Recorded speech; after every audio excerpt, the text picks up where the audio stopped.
Olá, queridos, a paz do Senhor, que Deus em Cristo continue abençoando a sua noite, o seu dia, amém?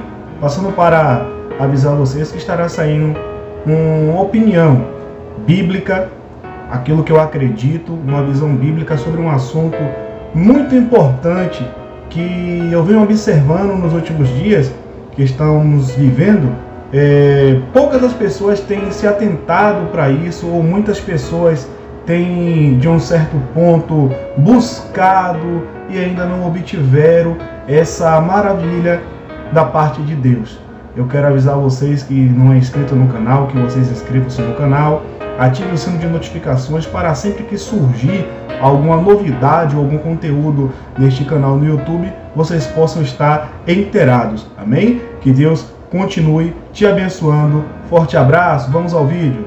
Queridos, o assunto que irei falar nesta noite é algo muito breve, por sinal, mas um assunto que particularmente ao observar nesses últimos dias, eu venho me perguntando acerca do batismo com o Espírito Santo. Eu quero deixar registrado aqui o meu posicionamento de antemão, que o meu papel não é de apontar a igreja A, B ou C, muito pelo contrário. O meu papel aqui é de mostrar para vocês, fazer com que vocês façam a sua autoanálise, a sua reflexão e interaja conosco no nosso canal, aquilo que você acredita, se você acredita dessa forma ou se você acredita de outra forma, certo? Mas o que iremos falar em questão, como eu já havia dito, é sobre o batismo com o Espírito Santo. Você que é assembleano, Assembleia de Deus, assim como eu sou, nascido e criado, não menosprezando as demais igrejas que também caminham, algumas caminham nessa mesma linha de raciocínio que a Assembleia de Deus, ela também trabalha, ela também caminha sobre essa questão do batismo com o Espírito Santo, mas eu irei deixar aqui o meu posicionamento sobre aquilo que eu acredito à luz da Bíblia. Algumas pessoas até ridicularizam, sem até saber, ou então não procura se aprofundar o que é o batismo com o Espírito Santo. Então, na minha visão, naquilo que eu acredito, eu sei que o batismo com o Espírito Santo é um revestimento de poder, certo? Cristo, antes de subir aos céus, ele chegou para os discípulos e disse: olha, meus filhos, ficai na cidade de Jerusalém, até que do alto sejais revestidos de poder, certo? Cristo, ele veio iniciando o seu ministério para poder levantar os seus discípulos, instruí-los bem, para que quando ele partisse, os discípulos viessem dar continuidade ao seu legado, certo? Fazendo discípulos, buscando as ovelhas que se encontravam perdidas na casa do nosso Pai, na casa do Deus Todo-Poderoso, certo? E lá em Atos capítulo de número 2, vai estar registrado este grande dia memorável, que no dia de Pentecostes, que era uma festa denominada Festa da Colheita, certo? Uma festa que era realizada antes da Páscoa ou depois da Páscoa. Eu não me recordo muito com relação a essa questão das datas, certo? Mas o conteúdo em si narra o que ocasionou naquele dia. Todos foram cheios do Espírito Santo e começaram a falar em outras línguas conforme o Espírito Santo lhes concedia que falasse, Mas, pois bem, eu quero saber, eu quero que vocês interajam conosco aí no nosso canal, o seu posicionamento sobre essa questão, se você acredita, se você não acredita, ou como você acredita. Nós não estamos aqui, repito, para te denegrir ou então criticar o seu posicionamento, pois eu vou dar o meu posicionamento. Olha, se você tiver a sua Bíblia ou algum smartphone por aí, eu gostaria que vocês olhassem um texto muito conhecido que se encontra na primeira carta do apóstolo Paulo aos Coríntios, certo? Capítulo de número 14, iremos ler alguns versículos de número 1 até o versículo de número 5. Olha o que diz aqui, olha o que diz. Interessante isso, ó. Olha o que Paulo ele fala. Segui o amor e procurei com zelo os dons espirituais, mas principalmente o de profetizar. Porque aquele que fala a língua estranha não fala aos homens, senão a Deus, porque ninguém o entende, e em espírito fala de mistérios. Mas o que profetiza fala aos homens para edificação, exortação e consolação.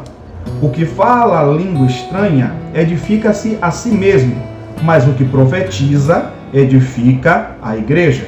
Versículo 5.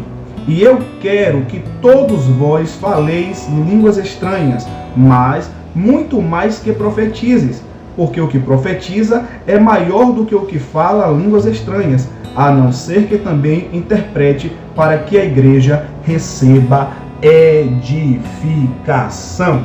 Tá certo? O que é mais interessante nesta carta é a preocupação de Paulo. Ele, olha, eu quero que você busque, eu preciso que você busque esse revestimento de poder. Se você observar, está na Bíblia. Depois que Pedro ele recebeu este poder da parte de Deus, ele não tinha estudo, ele não tinha nenhuma qualidade acadêmica, em nível acadêmico. Mas a Bíblia diz que a partir do momento que Pedro ele recebeu a porção do Espírito, ele recebeu o batismo com o Espírito Santo, quando ele foi conversar com os estudiosos da época, com os fariseus da época, os fariseus ficaram abismados da forma que Pedro ele se pronunciava para com eles. Tanto é que houve um alvoroço entre eles e chegou um dos até comentar, rapaz, quem foi que ensinou isso a Pedro? Olha a forma que Pedro está falando, como se tivesse gabaritado no assunto. Então, o Espírito de Deus, ele habita em nós, além de ser o nosso consolador, além de ele ser o nosso consolador, ele é o nosso adornador, ele nos ajuda, é ele que nos fortalece. Então, eu acredito nessa forma. A partir do momento que você levanta a sua mão e aceita Cristo como seu salvador pessoal, você recebe o Espírito de Deus. Mas para você ser batizado por ele, aí é uma outra história. Isso é questão de busca. Aí você vai e se pergunta, mas nossa, eu estou na igreja há 10, 15, 20, 30 anos e não sou batizado com o Espírito Santo. Aonde é que está o erro? Aonde é que está o meu defeito? Eu não quero aqui dizer a você que é erro ou defeito, mas o Espírito de Deus, ele sabe o momento certo, ele sabe a hora certa de agir na vida de um homem para batizá-lo com o Espírito Santo. Eu já sou testemunha viva de que eu ouvi amigos meus, anos e anos de ministério, hoje obreiros da casa do Senhor, que recebeu a visitação do Espírito e foi batizado pelo Espírito Santo dentro de sua própria casa. O Espírito de Deus o acordou durante a madrugada e todo mundo ficou assustado que quando viu que o Espírito de Deus de madrugada estava batizando o cidadão com o Espírito Santo. Então, eu já imagino a experiência maravilhosa que ele passou naquele momento.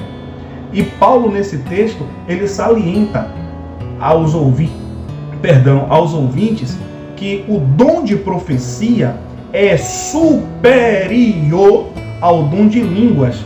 Porque aquele que fala em línguas conversa em mistérios com Deus e fala nada mais e nada menos para a sua própria edificação. Mas aquele que tem o dom de profecia, o dom de profetizar, edifica a igreja. Mas se você tiver o dom de línguas, que você tenha também o dom de interpretar, porque isso também causa edificação na igreja. Então, este é o meu posicionamento com respeito aos demais ministérios que trabalham com a linha de entendimento ou uma ideologia formada, certo? Eu acredito que a única evidência do batismo com o Espírito Santo é o falar em línguas estranhas, em línguas espirituais, tá certo? Então, está aqui o meu recado, está aqui a minha opinião. Eu gostaria que vocês expressassem a opinião de vocês, aquilo que vocês acreditam. Repito novamente, você não será, como é que eu posso dizer? Você não será julgado pelo seu comentário, se o seu comentário for contra ou a favor daquilo que eu acredito, mas segundo a Bíblia ele me dá esse respaldo, certo? Medita mais um pouco aí nessa primeira carta de Paulo. Vou deixar aqui na tela aí do seu smartphone a referência, a primeira carta de Paulo aos Coríntios, capítulo de número 14, versículo de número 1 ao versículo de número 5. Amém? Deixo aqui registrado a minha gratidão a todos os inscritos, aqueles que não são inscritos, inscreve-se mais uma vez no canal, certo? Ative o sino de notificações para sempre que surgir algum vídeo, algum conteúdo, você está inteirado com tudo o que acontece, tá certo? Aqui nesse canal no YouTube. Que Deus em Cristo continue abençoando a sua vida, tá certo? Forte abraço, noite de paz, irmãos.